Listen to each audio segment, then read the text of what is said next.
Jason from MrTheBigMan.net. Here today essentially to look at Reason. We're looking at the Kong drum designer now for our next set of tutorials for the exploration series. Not an awful lot to say about this one at the minute. I've only been really looking at it for a couple of hours. I haven't really looking at it for a major length of time. But I want to show you a few wee things that I've actually picked up. Now, I don't know about everyone else, but I am a real fan of ReDrum. You'll see it set up at the top there. The reason I'm a fan of it is because of the step sequencing nature of it, and mainly that. Kong itself, for me, is more of a performance instrument. Obviously, it's got a great synth engine in order to create drums and all the rest of it. It's got some brilliant effects, but essentially it's like an MPC. So it's built for an MPC like pad controller, and if you really want to get the best out of it, you're going to have to record MIDI notes directly into the sequencer, rather than like you can with ReDrum, set it all up there and then pull the actual MIDI file down into the sequencer for ReDrum. So what I wanted to do first of all was to try and bring it into the way that I work, and that is fully step sequenced. And I want to show you how I was able to do that just using control voltages. So what we'll do is I've got a ReDrum and I've got a Kong. Neither of them are linked up, apart from the Kong's linked into the mixer just above here.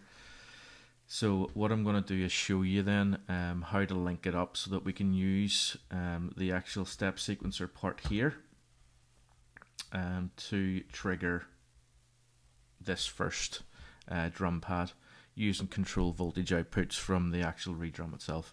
So we'll just flip over onto the back of the rack.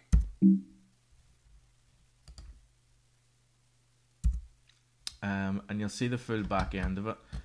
Here we're looking at the ReDrum aspect. We're going to pull one of the control voltage outputs. I'm going to drag it right down, and you'll see these control voltage inputs here. And we're just going to pull that into there.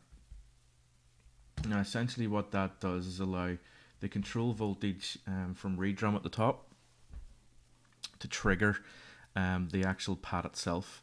So I'm going to do that now. I'm going to show you it triggering on the back end or on the front end, just to let you see it. You'll see it with the pad here will go yellow. And as you can see, top end of it here, if I change a parameter here,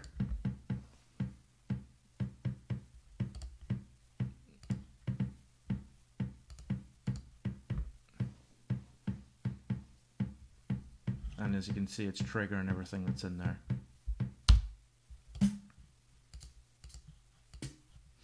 Okay, so what if we want to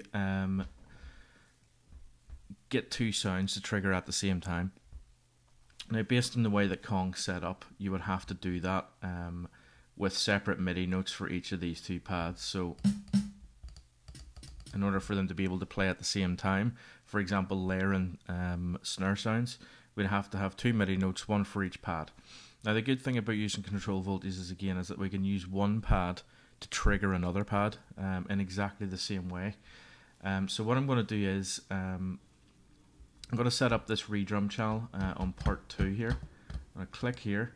I'm going to put in two of these just on the doubles. I'm going to go around the back again. I'm going to take the output of this and I'm going to put it into number 2. So that's going to do the same thing. It's going to allow us to control the snare with the ReDrum. However, this time I'm going to take the output of this particular pad here and I'm going to pull it into the input. Sorry, excuse me, into here. Now essentially what we've done is link these two together in one go.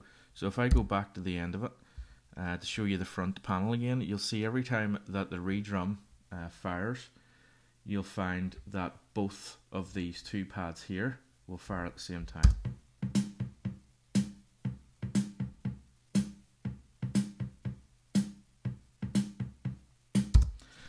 Okay, that's the first part of the series. Next time we'll be looking at the bass drum synthesizer and seeing how we can get the best out of that. Cheers.